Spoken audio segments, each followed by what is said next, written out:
మీకుండే ఎటువంటి గ్రహ బాధలైనా గృహ బాధలైనా శాశ్వత పరిష్కారం కోసం సంప్రదించండి శ్రీనివాస జ్యోతిషాలయ. సార్ నమస్తే. నమస్తే అండి. నారా లోకేష్ గారు అలాగే చంద్రబాబు నాయుడు గారు ఇద్దరు కూడా మన నందమూరి హరికృష్ణ గురించి సోషల్ మీడియా వేదికగా ఒకసారి గుర్తు చేసుకున్నారు. అంటే ఆయన ఈరోజు చనిపోయిన రోజు ఈ సందర్భంగా గుర్తు చేసుకున్నారు. అయితే ఇది మొన్న ఎన్టీఆర్ గురించి చేయనటువంటి వ్యాఖ్యలు వివాదాస్పదం అవడం తెలిసింది. దాన్ని ఆ డ్యామేజ్ని కంట్రోల్ చేయడానికి, దాన్ని ఆ ఫ్యాన్స్ అందరూ కూల్ చేయడం కోసం ఇలా చేశారు. ఇలా చూడొచ్చా? దీన్ని మీరు ఎలా చూస్తారు? అంటే ఈ ట్వీట్లు చేయటం అనేది అదొక ఏదో కంటి తుడుపు చర్య, కానీ నిజానికి ఎన్టీ రామారావు గారి కుటుంబానికి చంద్రబాబు నాయుడు గారు గట్టిగానే ద్రోహం చేశాడు. అంటే హరికృష్ణ విషయంలో మరి ఎన్టీ రామారావు గారి దగ్గర నుంచి అధికారం తనకి దక్కించుకోవటం కోసం ఆయన చేసినటువంటి ప్రయత్నంలో భాగంగా కుటుంబాన్ని విపరీతంగా వాడుకున్నాడు. ఆయన లక్ష్మీ పార్వతి అనేటువంటి బూచిని చూపించి కుటుంబం మొత్తాన్ని తన వెనక నిలబెట్టుకునే ప్రయత్నంలో ఆయన వినియోగించినటువంటి అస్త్రం శస్త్రం ఏదైనా అనండి హరికృష్ణ గారు ఆ రోజున. అయితే హరికృష్ణ గారు ఈ 94లో రామారావు గారు బీభత్సమైనటువంటి మెజారిటీతో గెలిచిన తర్వాత ఆ అధికారాన్ని తన వైపు తిప్పుకోవడానికి ఆల్రెడీ రూట్ మ్యాప్ సిద్ధం చేసుకుంటున్నాడు ఈయన చంద్రబాబు నాయుడు. సిద్ధం చేసుకుంటూ ఉండగా రామారావు గారి మీద యుద్ధం ఎవరు ప్రకటించాలి అనే ఇది వచ్చినప్పుడు, ఒక మీమాంస వచ్చినప్పుడు హరికృష్ణని టార్గెట్ చేశాడు ఈయన. చేసి హరికృష్ణని రెచ్చగొట్టాడు. వెంటనే ఆయన రంగంలోకి దిగి తెలుగుదేశం పార్టీలో కార్యకర్తలకు ఇబ్బంది కలుగుతోంది అన్న పద్ధతిలో ఒక ప్రచారం చేసుకుంటూ ఆయన ఊళ్ళ మీదకి వెళ్ళాడు, టూర్కి వెళ్ళాడు. ఈ టూర్కి వెళ్ళి మీరింత భారీ మెజారిటీతో గెలిపించారు, మరి ప్రభుత్వం మీకు ఎలా చేస్తోంది, మరి ఏమన్నా కరెక్షన్ మెకానిజం ఉందా, కరెక్ట్ చేసుకోవాల్సిన అవసరం ఉందా, ఈ ధోరణిలో జనంలోకి వెళ్ళాడు ఆ రోజుల్లో. ఇదంతా కూడా చంద్రబాబు నాయుడు గారి వ్యూహమే.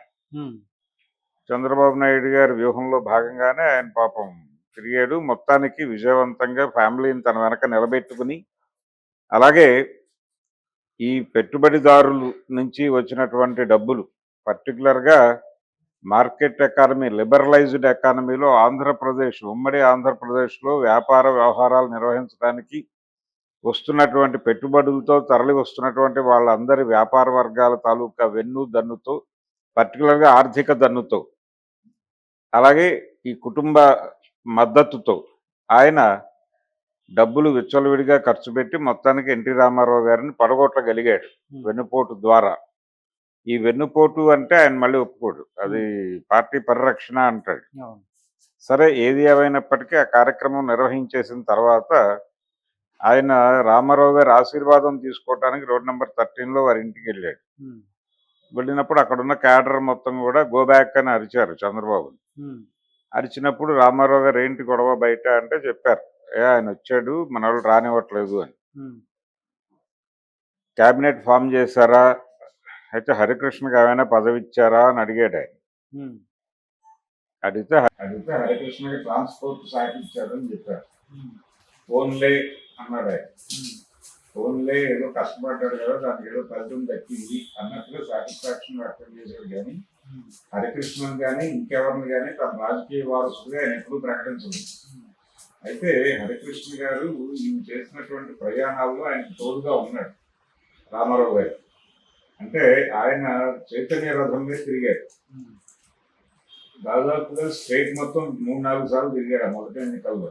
ఆ తిరుగుతున్న క్రమంలో ఆయన డ్రైవర్గా ఆయన వ్యవహరించాడు హరికృష్ణ. కానీ ఆయన్ని ఒక రకంగా చైతన్య రథసారథి అని పిలుస్తాడు హరికృష్ణ.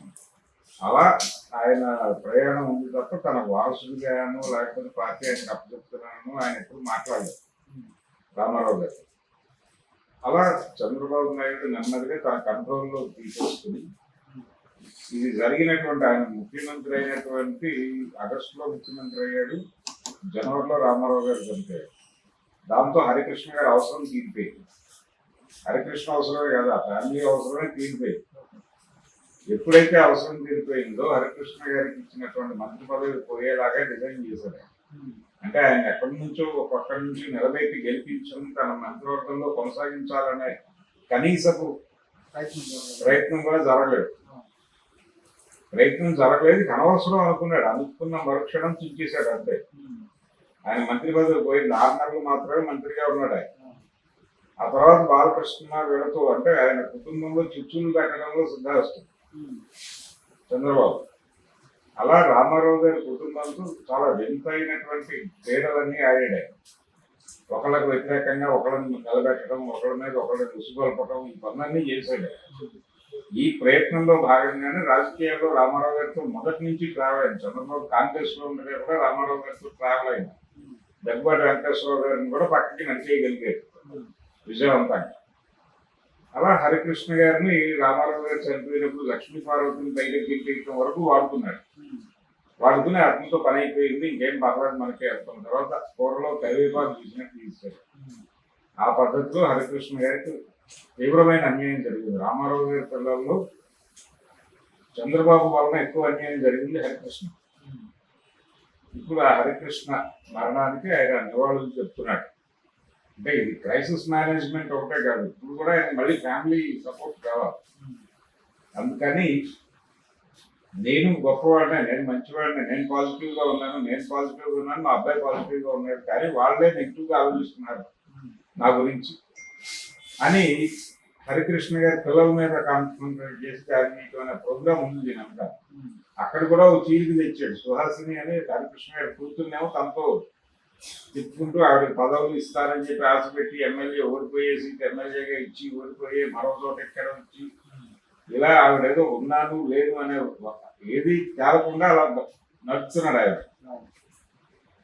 ఆవిడ పరిస్థితి అది. రెండో వైపు హరికృష్ణ గారి మగపిల్లలు ఇద్దరి మీద ఆయన రెగ్యులర్ గా సీతకన్నా వేస్తాడు. వాళ్ళ చెప్పలే వాళ్ళు పడుతున్నారు. వాళ్ళు ఎక్కడ రైజ్ అయ్యి ఇప్పుడు ఈయన పోటీగా హరికృష్ణ గారు అప్పుడు మంత్రి పదవి పోయిన తర్వాత చంద్రబాబు గారు ఏమిటి అనేది అర్థమై పార్టీలో నుంచి బయటకు వెళ్ళి ఆయన విడిగా పార్టీ పెట్టుకున్నాడు. విడిగా పార్టీ పెట్టి ఎన్టీఆర్ ఎస్టేట్స్ నుంచి నడిపేవాడు కానీ ఆయన గుడివాడ నుంచి కంటెస్ట్ చేశాడు కానీ ఓట్లు రావాలి.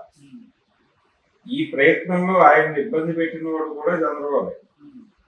ఆయన ప్రచారాలను ఇబ్బంది పెట్టిన వాడు చంద్రబాబు. ఆయన ఓడిపోవడానికి కారణం చంద్రబాబు. ఎన్ని విధాలుగా హరికృష్ణన్ రకరకాలుగా వేధించి ఇప్పుడు ఏదో నివాళులు అని చెప్పేసి ఒక పోస్ట్ పెట్టేస్తే అయిపోతున్నా కూడా కష్టం. ఈ మెమరీ అంతా ప్రజల మనసుల్లో ఉంది. హరికృష్ణ ఆయన చేసింది న్యాయమా అన్యాయమా అని మీరు ఎక్కడ సర్వే పెట్టినా కానీ అన్యాయమే అని చెప్పి చాలా స్పష్టంగా చెప్తారు. రామారావు గారిని పోల్చడానికి హరికృష్ణని వాడుతున్నాయని దాన్ని కనీసం రీపే చేయలేదు అతను ఈ రోజు వరకు. అందుకని ఈ నివాళులు అవన్నీ కూడా గేమ్ జనం దృష్టిలో మేమందరం చాలా గొప్ప వాళ్ళని చెప్పుకోవడానికి చేసిన చెప్పాలి తప్ప ఆయన మనసులో హరికృష్ణ పట్ల సంస్కారాలు ఉంది. ఈ ప్రకటనలో మాట్లాడినంత గొప్ప అభిప్రాయం ఆయనకు ఉందని నేనైతే అనుకోవడం లేదు.